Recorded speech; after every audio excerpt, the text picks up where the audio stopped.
Olá, senhores, sejam muito bem-vindos a mais um vídeo no canal Coruja do Carvalho e aquele recado de sempre, né? Gostando do vídeo, lembre-se de deixar o like, se inscreva no canal caso ainda não seja inscrito, ative as notificações, compartilhe e pode ficar aí à vontade na seção dos comentários, como sempre. E como vocês já devem ter ouvido falar, provavelmente pelo Twitter ou comunidade de algum outro criador de conteúdo, etc., o Estadão lançou recentemente aí uma coluna feita por um homem, tá? O Fernando Reinach, com o título Como seria se os homens fossem extintos? Um mundo só de mulheres é possível, segundo a ciência? E subtítulo Imagine um mundo habitado somente por mulheres, onde casais de mulheres concebem seus filhos sem a interferência dos homens. E isso é bastante interessante porque, novamente, nos traz aquele mesmo questionamento, né? E se fosse o contrário, né? Se fosse a situação reversa aí? Beleza, esse com certeza foi o primeiro questionamento que veio à mente de vocês. Isso é óbvio, isso é básico, isso inclusive prova a falácia do igualitarianismo, né? Mostra que, de fato, na sociedade a gente tem toda essa narrativa vigente dizendo sobre igualdade, inclusão, respeito mútuo e etc, etc, cidadania e blá blá blá, e não existe isso na prática. Beleza, disso a gente já sabe há muito tempo, tá? Isso é óbvio. Agora, o que não é tão óbvio aqui é o porquê essas narrativas vêm sendo cada vez mais normalizadas na nossa sociedade. Olha, eu não li a coluna inteira do Fernando Reinach e nem vou ler, tá? Porque está exclusivo para assinantes. Eu não sei se deixaram exclusivo para assinantes aqui na página do Estadão depois da polêmica que gerou, né? Nem sei se foi uma polêmica tão grande assim. Mas enfim, tá exclusivo. Eu não vou pagar esses caras porque eu não quero financiar esse tipo de conteúdo, é óbvio. Então, eu já consigo supor o que tem escrito aqui nessa coluna, tá? Provavelmente ele está falando sobre a biomedicina conseguir sintetizar gametas masculinos, né, para fazer fertilização in vitro. E basicamente, a partir daí, os homens vão se tornar literalmente desnecessários na sociedade. Mas uma coisa que não é tão óbvia, como eu disse, é o fato de que os homens já estão há muito tempo se tornando desnecessários na sociedade. E como o homem ele sempre foi visto pela sociedade como uma ferramenta, assim que uma ferramenta cumpre o seu propósito, ela começa a ficar obsoleta, tá? E começam a querer descartar ela. Porque veja só, o homem ele criou a própria obsolescência dele. Nós sabemos muito bem, através dos próprios censos, que foram os homens que construíram um mundo, tá? A civilização moderna, basicamente tudo que a gente conhece. Tecnologia, moda, arte, alimentação e etc. Mas chegamos num ponto da humanidade onde o trabalho duro já foi feito, entendeu? Então, depois que você usa o martelo, é claro, você costuma manter ali o martelo para necessidades futuras, né, eventualidades e tal, mas ao ponto que você não vai precisando mais desse martelo, ele começa a cair no esquecimento e aí vira literalmente um objeto sobressalente, tá? Simplesmente sobrou ali e está ocupando espaço, está pegando poeira na despensa e você não usa mais, então tem que jogar fora.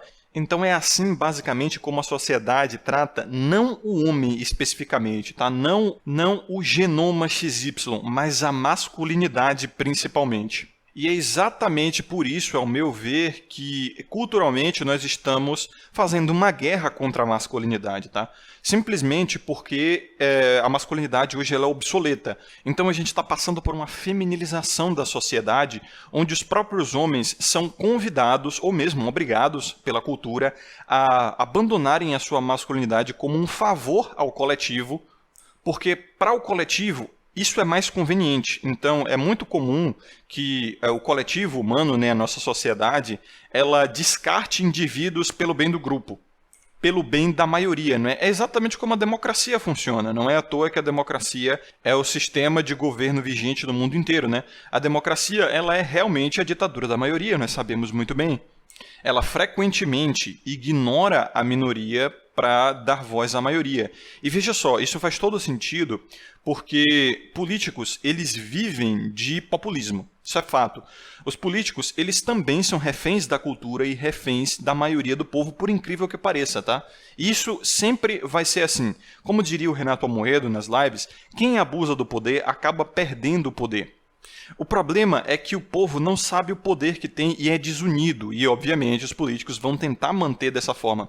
Porque, veja, um político, quando ele é cancelado, cara, ele perde totalmente o seu crédito social, tá? E aí ele pode ser deposto, ele pode ser perseguido e tal.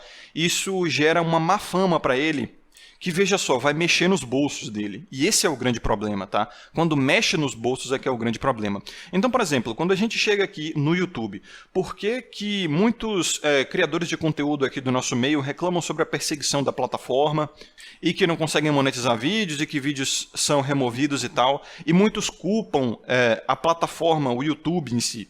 Veja só, eles não conseguem perceber que são umas empresas que não querem ter as suas marcas, né, os seus produtos, serviços atrelados a um conteúdo que é sensível, delicado, que é considerado como discurso de ódio ou ofensivo para a maioria. Por quê? Porque se a maioria se sentir ofendida com aquele conteúdo, vai ver a propaganda ali de uma marca específica e vai pensar automaticamente que aquela marca está financiando aquele produtor de conteúdo com uma narrativa ofensiva. Porque as pessoas emocionalmente funcionam assim. As pessoas não conseguem desatrelar o criador de conteúdo com o anúncio que está aparecendo, entendeu? Então o que é que essas pessoas fazem? Muitas vezes começam a boicotar a marca. Ah, essa marca aqui anuncia em canais de produtores de conteúdo X ou Y e tal, vamos parar de comprar e etc. Aí começa a doer nos bolsos dos CEOs, dos investidores, dos acionistas. Daí eles começam a rever o marketing deles e entram em consenso assim, olha, não dá para ter os nossos produtos atrelados a criadores de conteúdo que a sociedade simplesmente não aceita, tá? E perceba, quando os chefes de uma empresa chegam a essa conclusão, eles não estão fazendo isso porque a moral ou ética deles não coaduna com o criador de conteúdo, tá? Uma empresa é um organismo que é totalmente amoral, não pode se dar o luxo de ter moral ou ética objetiva, ela tem que ser fluida, porque o foco é o lucro e não princípios morais. É só você ver, por exemplo, muitas empresas que hoje estão do lado contrário do que estavam na Alemanha da década de 40, por exemplo. As empresas fazem o que for necessário para obterem lucro, e para obter lucro elas precisam, obviamente, estar de acordo com a narrativa vigente da maioria das pessoas da sociedade, a maioria dos consumidores, e vai fazer o que for necessário para se manter assim. Então veja como essas empresas, elas na verdade estão a serviço da cultura, né, mais do que o contrário. E aí, é claro, vocês podem falar sobre engenharia social, grandes planos, né, de agendas seculares aí, podem trazer até conspirações para a mesa, mas o fato é que a gente não tem muita evidência a respeito disso, tá? Então eu vou pela navalha de Ockham.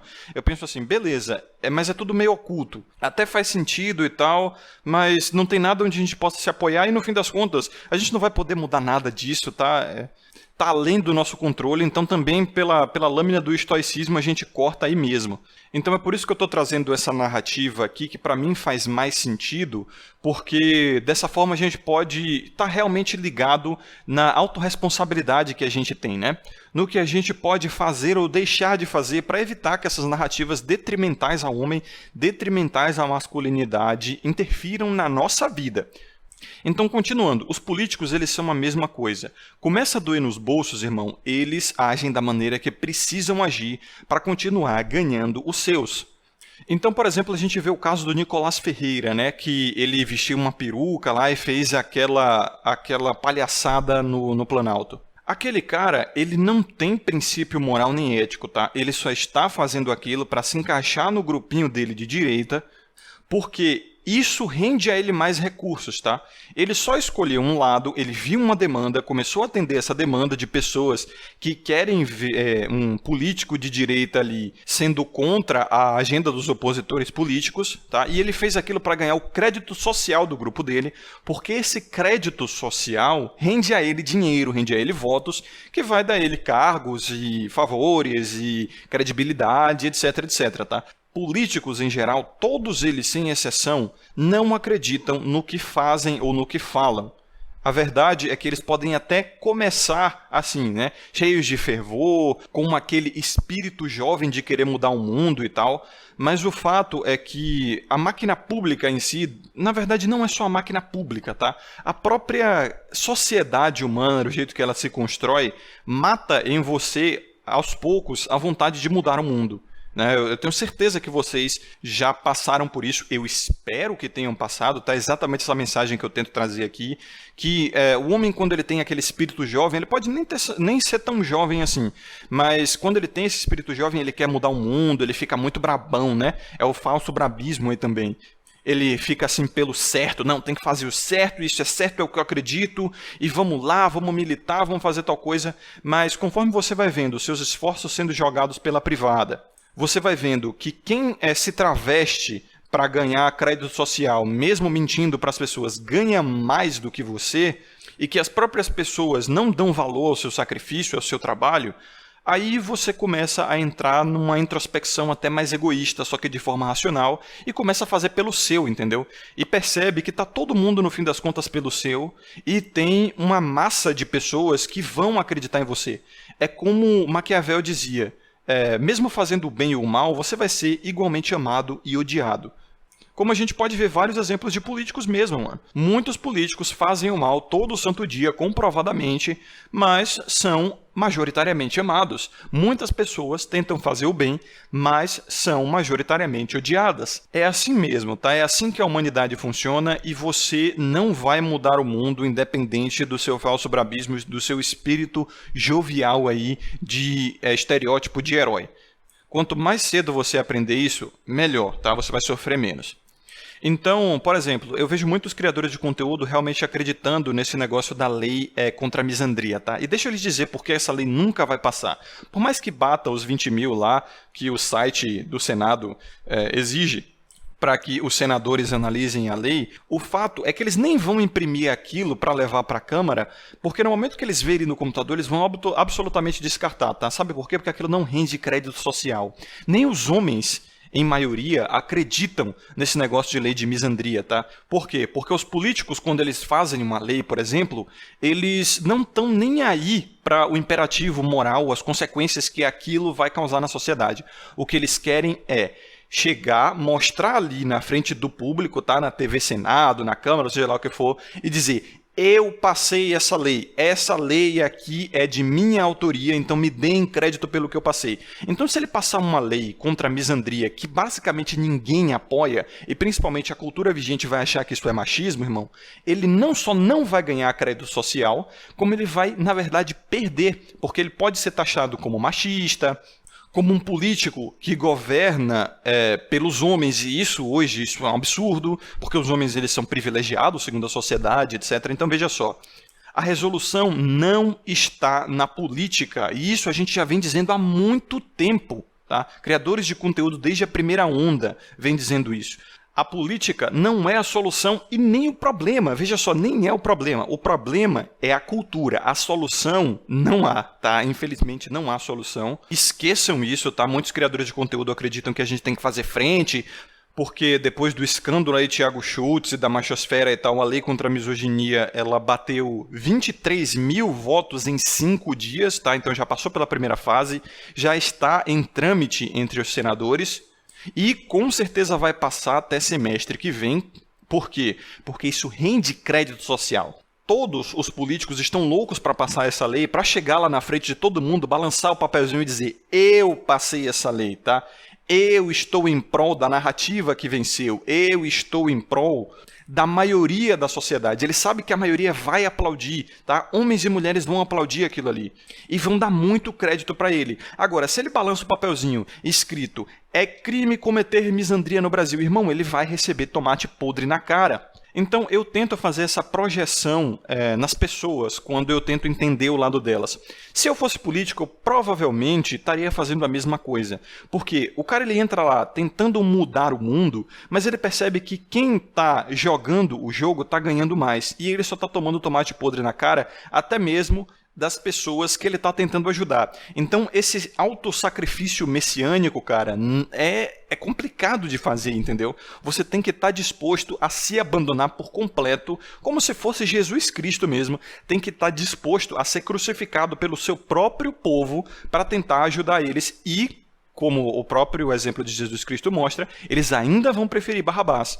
E mesmo a salvação que você consiga fazer vai por água abaixo rapidinho, tá? Então não dá realmente para exigir que ninguém se sacrifique por uma causa perdida, irmão. Os homens não querem ser ajudados, então não jogaremos nossas pérolas aos porcos. Porque, veja só, esse projeto de lei contra a misandria eu compartilhei no meu canal, junto com o Dom Sandro e outros criadores de conteúdo há meses atrás.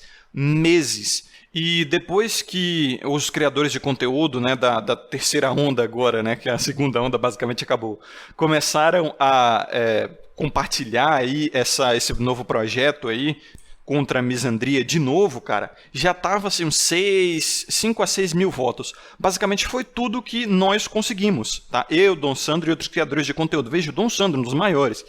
Então, nem mesmo os homens aqui do nosso meio estão interessados nisso. E nem digo que vocês estão errados, porque eu já estou dando a ideia aqui para vocês, irmão.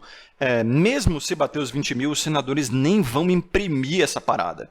Eles vão olhar assim e vão falar, beleza, se eu passar isso aqui eu vou tomar tomate podre na cara e não vou ganhar nada, na verdade eu vou perder, eu não vou fazer isso. Então é darwinismo aí, mano, é darwinismo social, darwinismo político, tá? Um político ele não vai se sacrificar dessa forma para agradar algumas dezenas de milhares de homens que, vejam só, estão no meio que nem acredita na política. Nós somos muito apolíticos. E embora o nosso meio ainda seja bastante reduto da direita, né, que eu já disse que é falácia pura politicamente falando, ainda assim tem muito apolítico aqui, tem muito anarcocapitalista. Então, o político ele não vai simplesmente se sacrificar para receber crédito social de uma minoria da sociedade que é, em grande parte, a política. E aí vocês devem estar pensando, mas é exatamente por isso que nós temos que unir os homens e aí criar uma frente cultural e blá blá blá. Não, meu nobre, já tentamos isso há décadas atrás também. Os homens, eles não vão se unir, tá? Como a gente vê aqui na coluna do Estadão, os próprios homens já abandonaram a própria masculinidade deles. Eles já abandonaram o próprio sentido de ser homens em geral. E Estadão é mainstream, tá? Por mais que não seja muito conhecido, mas é mainstream. Ou seja, está na rota vigente da sociedade. Então, se a maioria já concorda com o que está escrito ali, sem cancelar, sem derrubar, sem vir direitos humanos e tal, como aconteceria se os gêneros ali fossem trocados, é porque é a prova de que nós já perdemos. E a gente consegue ver as características e os exemplos da derrota dos homens já há décadas atrás. Então é o que eu digo, olha, já perdemos, e o que é que se faz quando se perde? Junta seus cacos, irmão, junta a sua dignidade ferida, a sua honra, né, pisoteada aí, e se recomponha, se reconstrua por você mesmo, tá? E vá seguindo o seu rumo. E é isso aí. Deixa eu dizer a vocês, tá, mais uma vez, ninguém vai vir te salvar. Ninguém tá nem aí por você. Tá? É só você e acabou. Agora, meu irmão, controle de danos para sofrer menos, tá? Então, se você ficar depositando suas esperanças em uma lei, em um político, em uma cultura, ou mesmo em futurologia, quando a realidade bater na porta, você vai sofrer. Então eu vejo muitos caras achando assim que no futuro tal coisa vai ser a salvação, não sei o que vai ser a salvação dos homens. Até mesmo no vídeo anterior sobre genoides, dolls, inteligências artificiais, eu vi muitos caras acreditando naquele arquétipo messiânico, né? Tem muitos ateus mesmo que sempre seguem o arquétipo messiânico, o arquétipo de Deus, de Salvador. Eles só não querem acreditar no Criador, mas eles ainda continuam adorando um Salvador, né? E ele fala, não, os ginoides vão ser a salvação, vai ser isso e aquilo e tal. Olha, não vai ser a salvação não, tá? Novamente, é um controle de danos individual para o homem. Porque todo homem, sim, eu concordo, que queria, na verdade, era uma família tradicional, uma honradinha, e ter um alqueire de terra aí em algum lugar, para criar a sua família moldes tradicionais, pelo menos a fantasia mais comum aqui dos homens do nosso meio, né? Mas estão correndo para alternativas, controles de danos mesmo, para lidar com a libido, para lidar com a necessidade de validação externa feminina, sem, obviamente, ter que se submeter a um mercado de relacionamentos misândrico, ginocêntrico, totalmente oneroso. Eu falei onerário no vídeo anterior, não é outra coisa. É oneroso. Então, para concluir esse vídeo aqui, senhores, vejam só. Essa tentativa de acabar com os homens é, na verdade, algo permitido pelos próprios homens, porque eles criaram uma própria obsolescência. Eles construíram um mundo, ergueram um ambiente de prazer, de hedonismo, porque é o que mantém a humanidade funcionando, tá? O ser humano ele sempre funcionou na chave de vou guardar para o futuro, para que no futuro eu esteja confortável, para que eu tenha acesso a prazer, para que eu tenha acesso a conforto, tá? E foi exatamente o que aconteceu. Nós construímos um mundo cheio de conforto e agora, como diz o ditado, né? Homens fracos estão criando tempos difíceis. E esse é o ciclo, irmãos. É assim que é, tá? Há milhares de anos atrás, várias doutrinas espirituais e religiosas nos vêm atentando para isso. Tá? Essa é a era dos escravos mesmo. Como eu falei no meu vídeo, né, dos ciclos humanitários. Então, assim, você muito provavelmente não vai viver para ver uma nova era, tá? Você não vai viver para ver a era dos sacerdotes, muito menos a dos guerreiros ou dos mercadores, tá? Então, assim, sabendo disso, com o seu estoicismo padrão, mano, viva a vida do jeito mais seguro, mais confortável e mais responsável que você consegue, tá? Vai na sua, tentando ganhar benefícios aqui e ali com responsabilidade, surfando na onda. Eu não vou, obviamente, dar aqui um curso, né, de vida, um plano de vida. Quem faz isso muitas vezes é charlatão ou é psicopata, porque você ficar dando plano de vida para outras pessoas, manual de como viver, é uma irresponsabilidade enorme.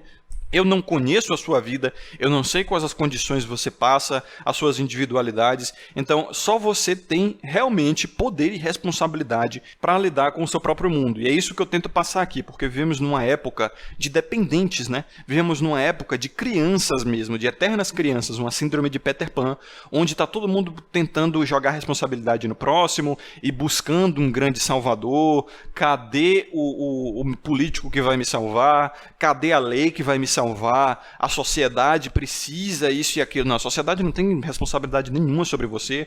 A sociedade ela tá cagando para você, ela não tá nem aí para o que você sente, o que você pensa, para o seu sofrimento. Ela vai continuar existindo mesmo depois de você deixar de existir, vai continuar existindo a despeito do seu sofrimento, ela não te deve nada e você tem que buscar o seu lugar ao sol. E aí podem dizer, mas é por causa desse pensamento que os homens estão nessa situação. Não, sempre foi assim, tá? A diferença é que no passado não haviam tantas falsas esperanças como hoje, né? O mercantilismo, ele conseguiu capitalizar na função de Messias, na função de Salvador. Existem realmente criadores de conteúdo, influencers, políticos, né? Sindicalistas, ativistas que capitalizam no arquétipo de Messias. Ele ganha dinheiro sendo o salvador das pessoas. Ele ganha dinheiro literalmente tentando convencer os outros de que ele vai fazer o bem para o grupo, tá? Pai dos pobres e ele cuida da gente, ele não sei o quê. Mano, essa é a profissão mais rentável nos dias de hoje. Então uma perseguição, para concluir o vídeo de vez agora. Essa perseguição contra os homens é porque os homens eles são desnecessários na sociedade. Na verdade, eles estão além de desnecessários. Eles são um problema para a sociedade. E, novamente, quando eu digo homem, não é o XY, tá? Não é você nascer com um pipi, irmão. É a masculinidade pura e simples mesmo.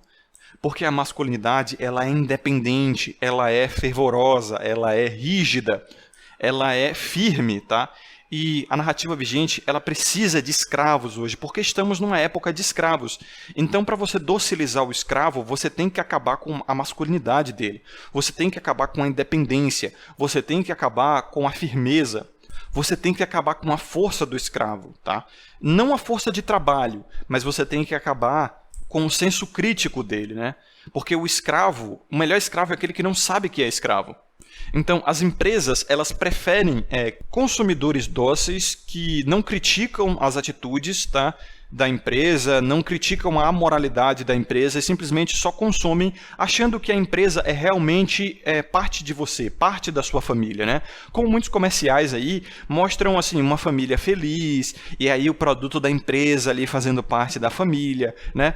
Tentando usar todos aqueles gatilhos evolutivos em você para convencer o seu subconsciente que a empresa faz parte do seu dia a dia, ela é parte de você. Então a gente tem vários escravinhos aí dóceis que são fanboys de empresas, né? São fanboys de empresas de quadrinhos, de filmes, de alimentos. Por que não? Essa empresa aqui acredita na justiça social, ela tem realmente um imperativo pelo bem da sociedade. Não tem nada, irmão. Essa mesma empresa, na década de 40, na Alemanha, estava do lado da narrativa que venceu lá. Então, para você instigar, literalmente, essa estupidez na cabeça das pessoas, você precisa, em princípio, acabar com a masculinidade, porque é a masculinidade que tem esse senso crítico, né? Que tem essa firmeza, que tem essa independência de não se submeter a políticos, à cultura, à sociedade e não seguir a narrativa vigente, mesmo ela sendo onerosa a ele, ao indivíduo, né, nesse caso. Então, existe também uma nova mercantilização da masculinidade aí, né? Que o negócio é você puxar ferro e ser brabão, falso brabão novamente, né? E chamar a atenção na sociedade, ser sigma, ser alfa e abraçar a sua masculinidade. É você mostrar brutalidade e força. Não, irmão, isso aí também é uma tentativa de mercantilizar em cima de uma perdição dos homens, uma perdição da real masculinidade. Porque os caras, eles não sabem mais o que é masculinidade de fato e eles consomem o que a narrativa vigente vem dizendo a eles. Que ser masculino é aquela coisa primitiva, né? De ser um homem grandão, peludo, forte e brabão pra caramba e que chama muita atenção, né? Que tem um VSM alto. E veja, a masculinidade em si pouco tem a ver com isso. É claro que você tem que cuidar do seu corpo, da sua alimentação, e o resultado vai ser realmente um corpo atlético, tá? Não necessariamente grande, não necessariamente musculoso, mas atlético. Porque a saúde, como eu já falei a vocês em vídeo, mais tem a ver com uma dieta minimalista do que ficar consumindo um monte de coisa que vai fazer você crescer ostensivamente. E o link sobre a Red Pill da saúde está passando aí no iCard para vocês, tá? Topo superior esquerdo, aí no izinho. Então, assim, a masculinidade real, tá? É uma inconveniência para o sistema vigente. O que é conveniente para o sistema vigente? Um cara que consome pra caramba, que ele vai tentar ser sigma, ser alfa, que ele vai tentar, né, chamar atenção passivamente que seja, através da sua grande postura e tal, e ele é brabo mesmo. Não, mano. Eu tenho que fazer um vídeo a respeito de rituais de passagem e da real masculinidade, mas o vídeo de hoje acaba por aqui, tá, senhores? Eu já concluí o que eu queria falar nesse vídeo, então, a vocês que acompanharam até aqui, um forte abraço, vejo vocês no próximo vídeo, lembre-se de ter sabedoria e consciência sempre, aqui é o Coruja do Carvalho e até mais.